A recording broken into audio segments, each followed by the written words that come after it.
বাংলাদেশ আইন সহায়তা কেন্দ্র ফাউন্ডেশন বাসকের দ্বারস্থ হয়েছিল গত 1-3-2025 তারিখে মোহাম্মদ আরিফা পপি, মালিক Arifa fashion house, 15 BIDC road, Shitoli মাঠের উত্তর পার্শ্ব,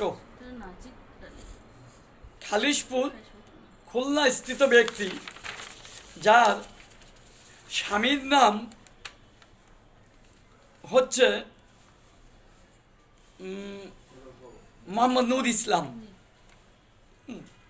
তা মূলত এই আরিফা পপি তিনি তার নিজস্ব আরিফা ফ্যাশন নাম BIDC রোড, চিত্রালী মাঠের উত্তর পাশে তার দোকান আছে। সেই দোকানে তিনি তার জীবন জীবিকা নির্বাহের জন্য সেখানে অবস্থানপূর্বক ব্যবসা করে। তার স্বামী একজন চাকুরিজীবী, প্রাইভেট প্রতিষ্ঠানে চাকুরিজীবী। তো তিনি গত 1 তারিখে এসে আমাদের সংস্থায় আইনগত সহায়তা চেয়ে একটা আবেদন করে। এই আইনগত সহায়তা 1-3-2025 তারিখে করার পরে আমাদের সংস্থার 2 জন পরিচালক, জনাব মোহাম্মদ কাবরুল হাসান পরিচালক তদন্ত এবং জনাব মেহেদি হাসান সৌরভ পরিচালক, 2 জনেই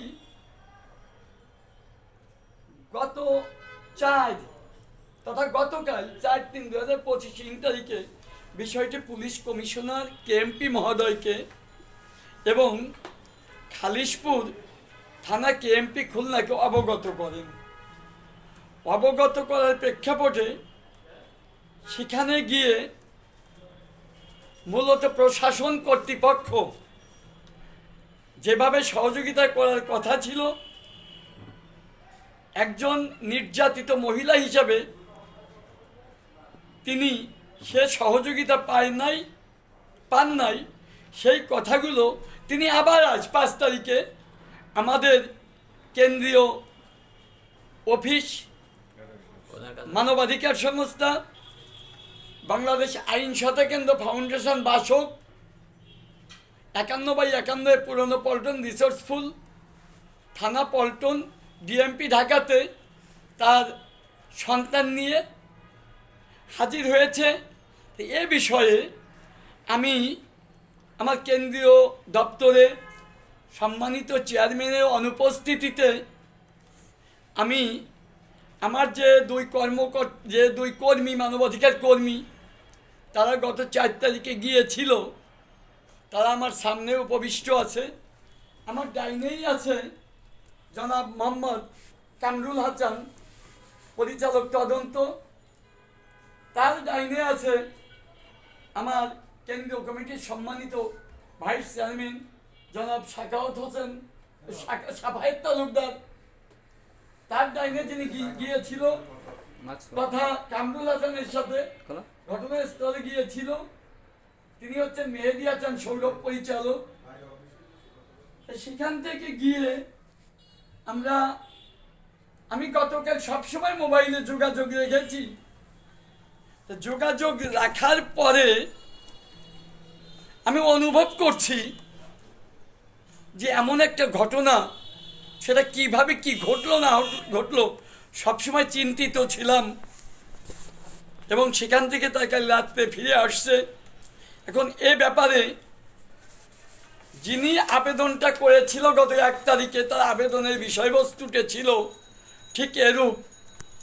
আমার চেয়ারম্যান মহোদয়ের কাছে বরাবর চেয়ারম্যান মহোদয়, মানবাধিকার সংস্থা বাংলাদেশ আইন সহায়তা কেন্দ্র ফাউন্ডেশন বাসক, 51/51 পুরনো পল্টন 11 তলা ঢাকা, বিষয় আইনি সহায়তা পাইবার স্বার্থে আবেদনকারী আমার সামনে আছে বর্তমানে মোহাম্মদ আরিফা পপি, স্বামী মোহাম্মদ নূর Islam, Arifa fashion BIDC road, Chitrali মাঠের উত্তর পার্শ্বে, খালিশপুর KMP খুলনা। আর যার বিরুদ্ধে অভিযোগ হয়েছিল সেই প্রতিপক্ষ ব্যক্তি হচ্ছে মোহাম্মদ মাসুদ আলম, স্বত্বাধিকারী, পাঞ্জেরি বুক হাউস,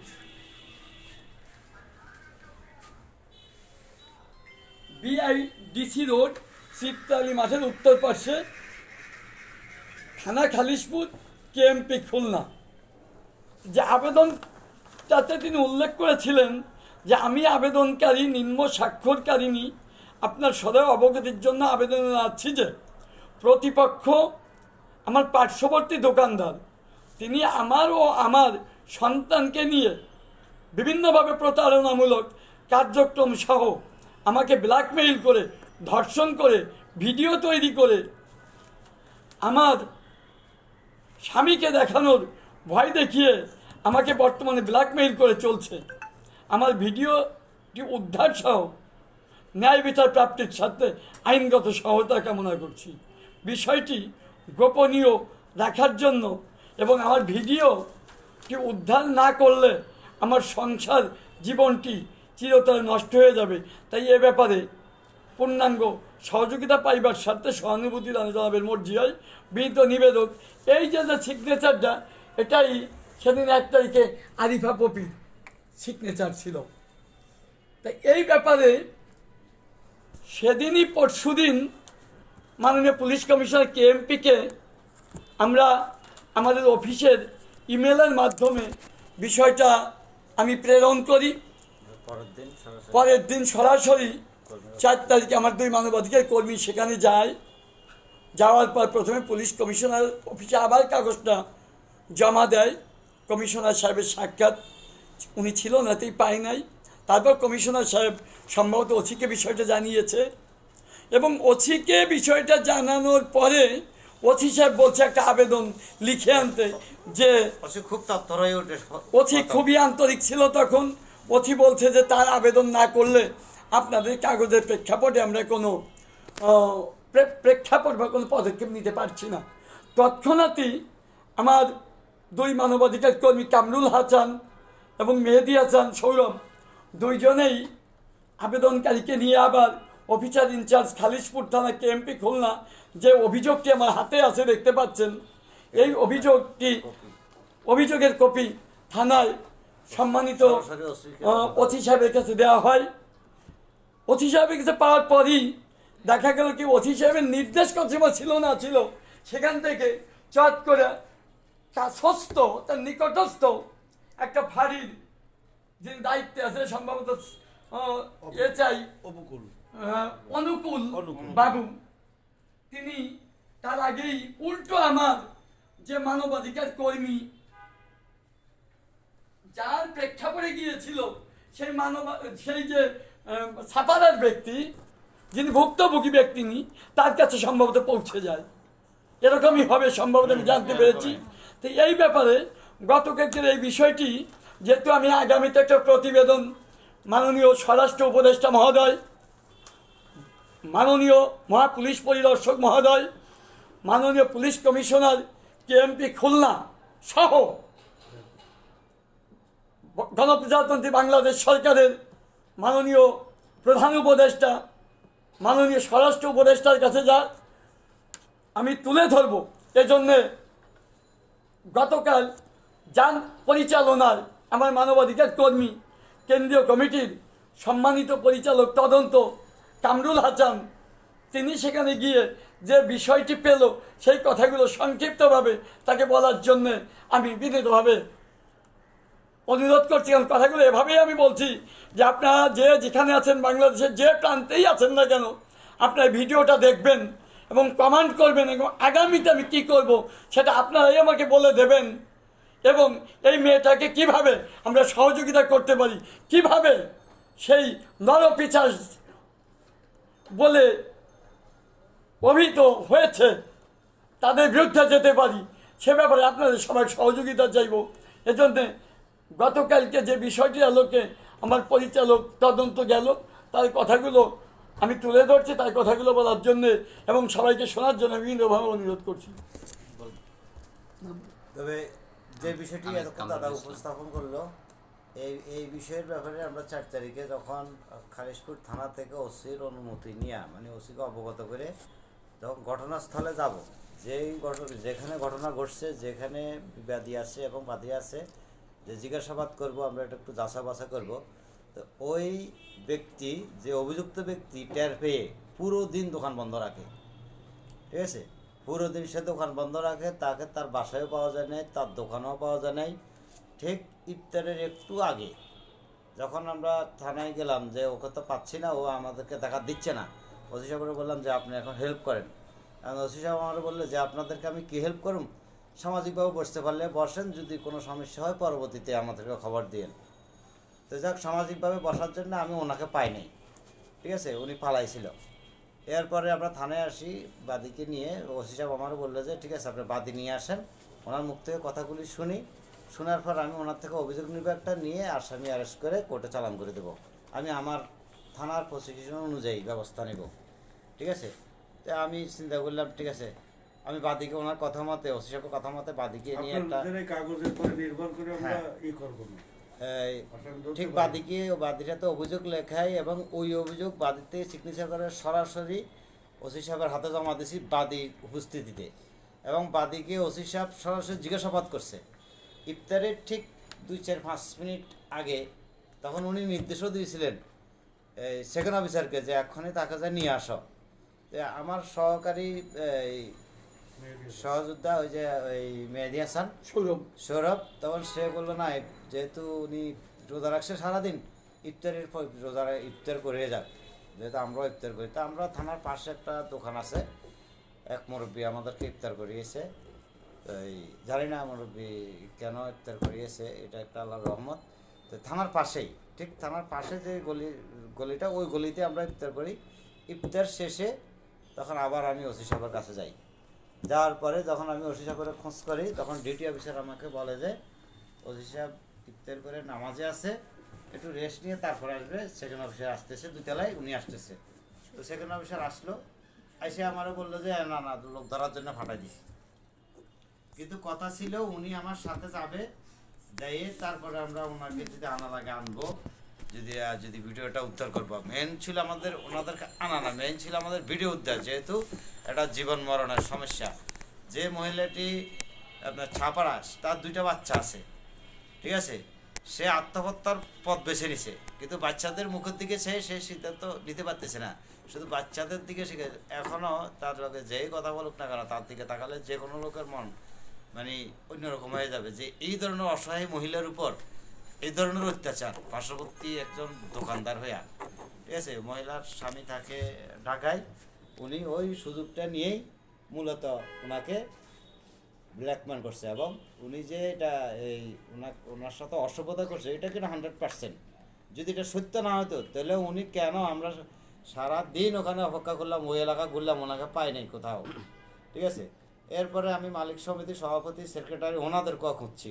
তারপর ওনাদের মধ্যে আমি যতটুকু জানতে পারছি, ওখানে আশেপাশের লোক বলছে যে বাচ্চু নামে একজন, জানি না সমিতির উনি কি, তবে ওনার সত্যসাই কিন্তু এই লোকটা অপকর্ম করে বেড়াচ্ছে আর সম্পূর্ণ বণিক সমিতির চাপট নিচ্ছে, যার কারণে ওনাকে পুলিশ পর্যন্ত ধরতে ভয় পাই, ঠিক আছে।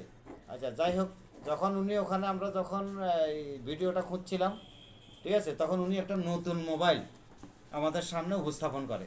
কিন্তু আমার প্রশ্ন হলো যে উনি আগে একটা পুরোনো মোবাইল ব্যবহার করতে, যেটা বাদী বলছিল, কিন্তু উনি পুরোনো মোবাইলটা উনি স্বীকার করে নাই, যে মোবাইলে ওনার ভিডিও যে করা হয়েছে সেই মোবাইলটা না দেখায় উনি নতুন একটা মোবাইল উপস্থাপন করছে, যে মোবাইলে কোনো ভিডিও নেই, ঠিক আছে। কিন্তু পরবর্তীতে এই সেকেন্ড অফিসার দেখলাম ভিতরে গেল, ভিতরে দেখে যায়া, মানে ভিতরে ওনাদের একটা রুম আছে, কিন্তু কোন ফাঁকে ভিতরে চলে গেছে এটা আমি জানি না। ভিতরে থেকে আসা সেকেন্ড অফিসার বলতেছে যে কামরুল ভাই, বিবাদী শালার সঙ্গে, হ্যাঁ বিবাদী শালার সঙ্গে, শালা না ভাই, ওনার ভাই, তো ওনার ভাইয়ের সাথে পিছনে গেছে, পিছনে গিয়ে ওখান থেকে আইসা দেখতে 2জন লোক বাড়িতেছে। পরে আমার বলতেছে কামরুল ভাই, ওই সেকেন্ড অফিসারে বলতেছে যে কামরুল একটু বাইরে আসুন, কথা বলি। তো আমি বাইরে আসলাম, পরে বলে ভাই এইভাবে তো লোক নেওয়া যায় না, আপনি একটু ওসি সাহেবের সাথে কথা বলতে হবে। হ্যাঁ, তো এরপরে উনি আর গুরুত্বই দিতে রাজি না, মানে ওইখান থেকে দ্রুত উনি সটকা পড়ে। হ্যাঁ, ওইখান থেকে সেকেন্ড অফিসার দ্রুত সটকা পড়ে।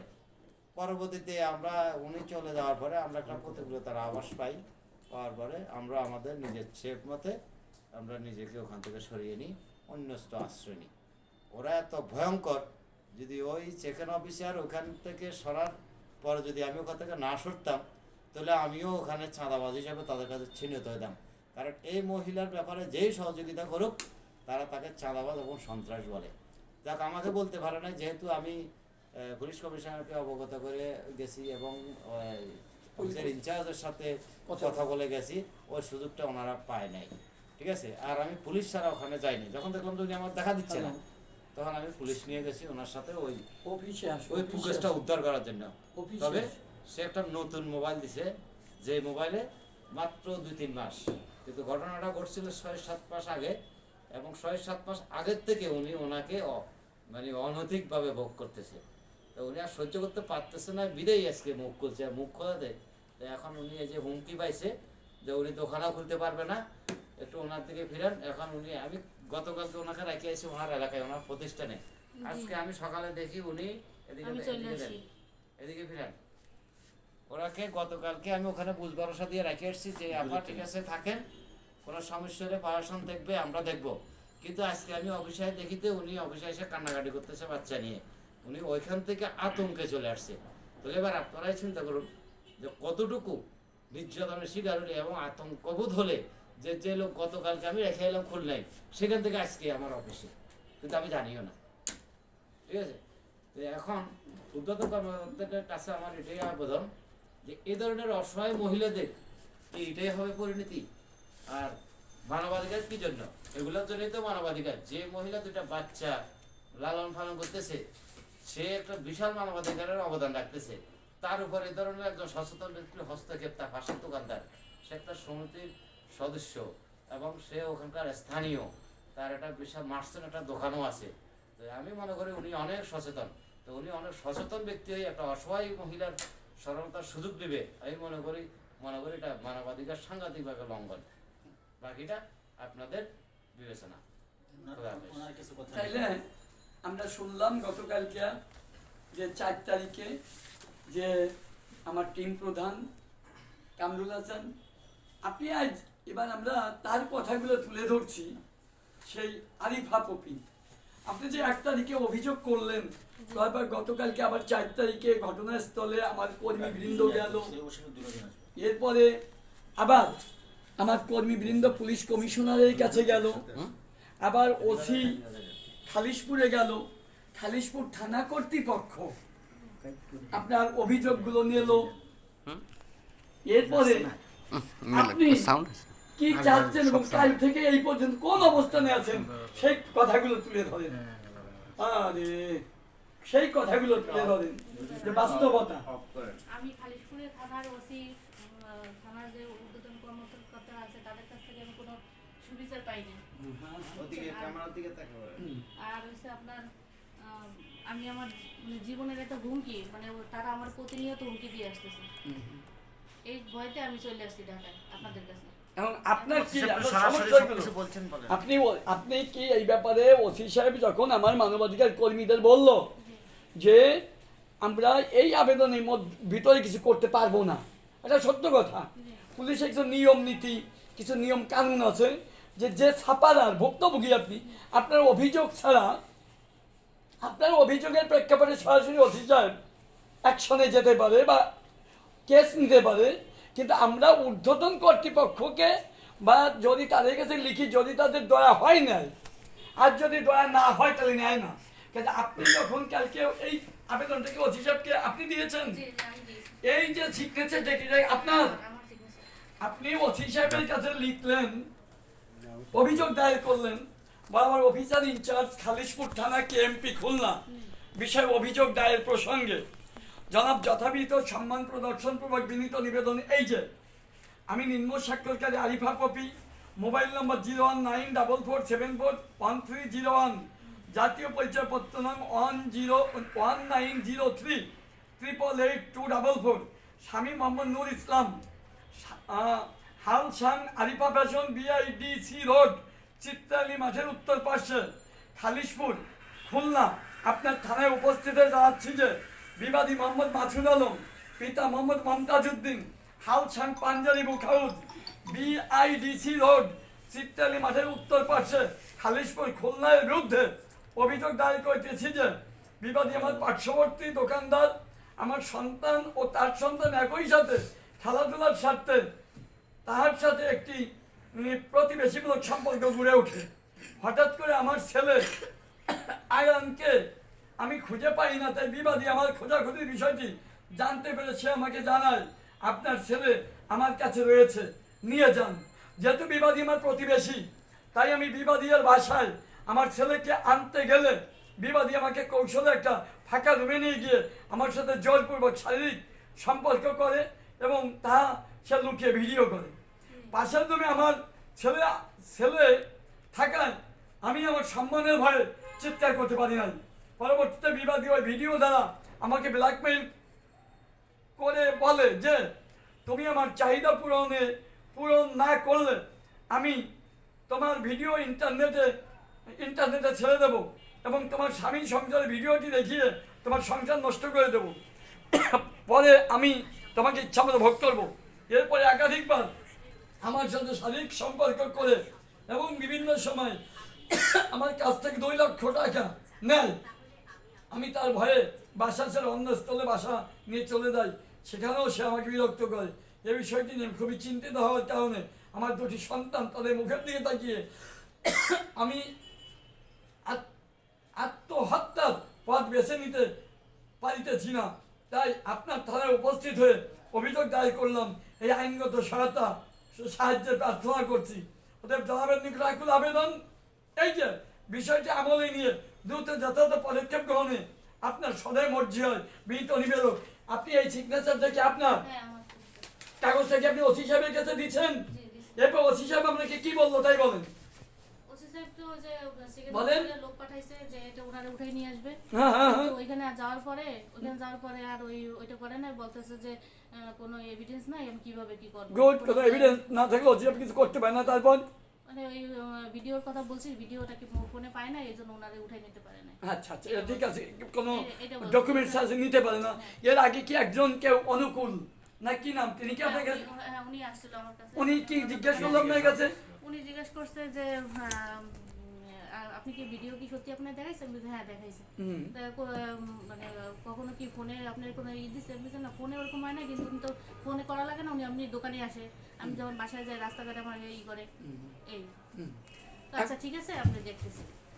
এরপরে এখন আপনি কি চাচ্ছেন? আপনি মাননীয় মানে আমাদের মানবাধিকার সংস্থায় এবং গণপ্রজাতন্ত্রী বাংলাদেশ সরকার এবং পুলিশ প্রশাসনের কাছে এবং বিচার বিভাগের কাছে আপনার দাবি কি? আমি মানে সবার কাছে, বিচার বিভাগের কাছে আমার একটাই আবেদন যে আমি বাংলাদেশের নাগরিক হিসাবে Good. আমার মানে আমার সম্মানের সহিত আমার মানে এই কেসটা একটু ডিল করে দেন। আর আমি ওর সর্বোচ্চ শাস্তি চাই, সর্বোচ্চ শাস্তি জি। চাই। তাহলে আর কিছু না। আমি আপনার কথা হচ্ছে যে আমি বাংলাদেশের একজন নাগরিক হিসাবে জি। টাকা যে নিছে কত আপনার থেকে যে- ব্ল্যাকমেইল আমার করে? টাকা প্রায় 2 লাখ টাকার মতো। প্রায় 2 লক্ষ টাকা নিচে বিভিন্ন যে এই ছাড়িয়ে দেবো, ভিডিও ছাড়িয়ে দেবো, এই ব্ল্যাকমেইল করে। এখন আমি আপনাকে বলছি যে আপনি এই ব্যাপারে মাননীয় পুলিশ কমিশনার, তারপরে খালিশপুর থানা অফিসার ইনচার্জ, আমরা মাননীয় পুলিশ কমিশনার এবং মাননীয় মহাপুলিশ পরিদর্শক মহোদয়কে বিষয়টা আমরা লিখিতভাবে জানাবো। আপনি আমাদের কাছে যে কথাগুলো বলছেন, এটা কি আমাদের কাছে কোনো মিথ্যা তথ্য দিচ্ছেন কিনা? আমরা কিন্তু আপনাকে ভয় দিচ্ছি, কারণ আমাদের মা আছে, আমাদের বোন আছে, আমাদের মেয়ে আছে, আমাদের স্ত্রী আছে। কি মিথ্যা তথ্য দিলে তো আমি আর এখানে আসি না। গুড। আচ্ছা বাবু, তুমি আর একটু কেউ- বলো তো তোমারে কি আসলে আটকে রাখছিল? একটু সামনে আসো।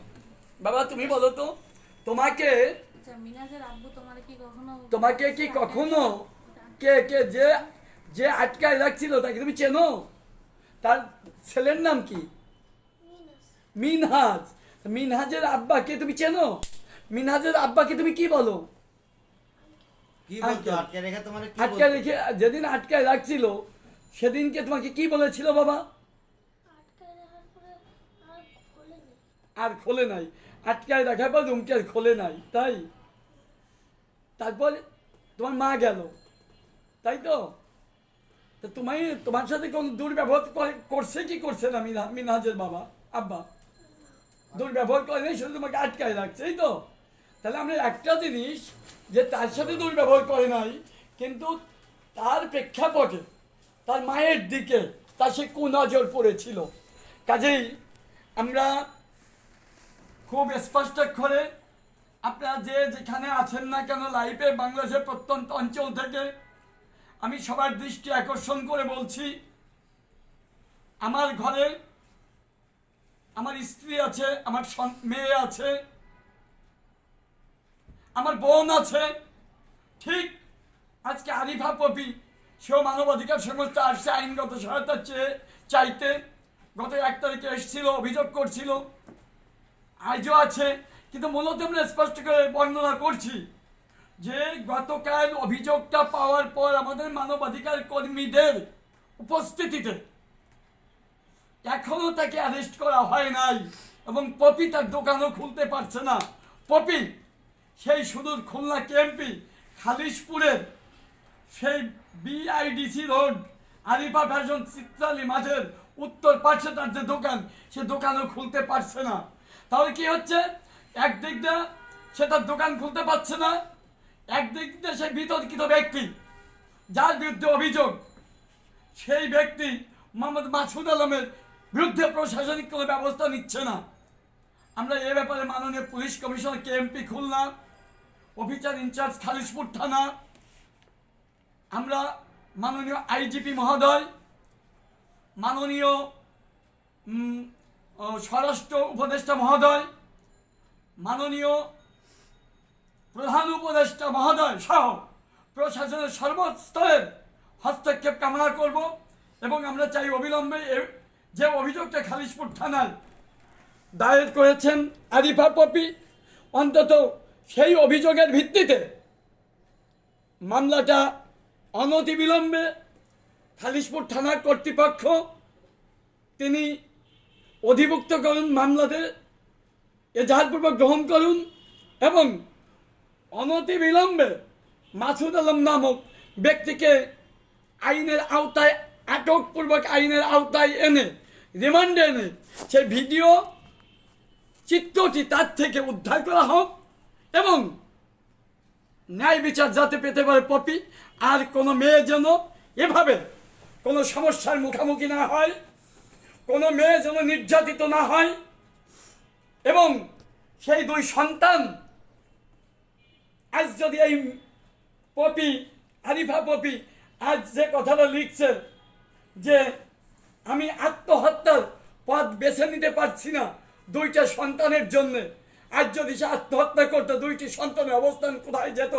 কাজেই আমরা প্রশাসনের কাছে, আমরা কেএমপি, বিশেষ করে খুলনার কমিশনার মহোদয়ের কাছে আমরা একটা প্রতিবেদন আকারে, মাননীয় মহাপুলিশ পরিদর্শক মহোদয়ের কাছে আবেদন আকারে, স্বরাষ্ট্র উপদেষ্টা সবার কাছে আবেদন আকারে তুলে ধরবো। সেই সাথে আমি এই মুহূর্তে আমি ওসির কাছে বিনীতভাবে আবেদন করব যে খালিশপুর থানা কর্তৃপক্ষ মামলাটি এজাহারভুক্ত এনে তাদের আটকপূর্বক রিমান্ডে নিয়ে তার বিরুদ্ধে আদালতের মাধ্যমে প্রয়োজনীয় প্রশাসনিক ব্যবস্থা গ্রহণ করা হোক। আর সেই সাথে সেই আরিফা পপি তার দোকানে অবস্থানপূর্বক যাতে সুন্দরভাবে তার ব্যবসা পরিচালনা করতে পারে, সে ব্যাপারে প্রশাসনের সহযোগিতা কামনা করছি। সবাই দোয়া করবেন যে আমরা মানবাধিকার সংস্থা আরিফা পপির পাশে আছি। আরিফা পপির পাশে থেকে আমরা সামগ্রিকভাবে আইনগত সহায়তা দিতে যেটা করতে হয় সেটা প্রয়োজন বোধে আমরা সেটা করব। আমরা আরিফা পপির পাশে আছি। আমার সম্মানিত চেয়ারম্যান সাগরিকা ইসলাম তিনি নেই, তার অসুস্থতার কারণে আসতে পারেনি, বিষয়টা আমরা জানাবো আমার চেয়ারম্যান মহোদয়কে, সাগরিকা ইসলামকে, এবং আমরা একই সাথে আরিফা পপির জীবনের নিরাপত্তা চাই, তার সন্তানদের নিরাপত্তা চাই, এবং সেই বিরোধী পক্ষ যে অভিযোগে মাসুদ আলম তাকে আটকপূর্বক আবারও আইনের আওতায় এনে ব্যবস্থা নেওয়ার জন্য প্রশাসনের কাছে আকুল আবেদন জানাচ্ছি। সবাইকে ধন্যবাদ।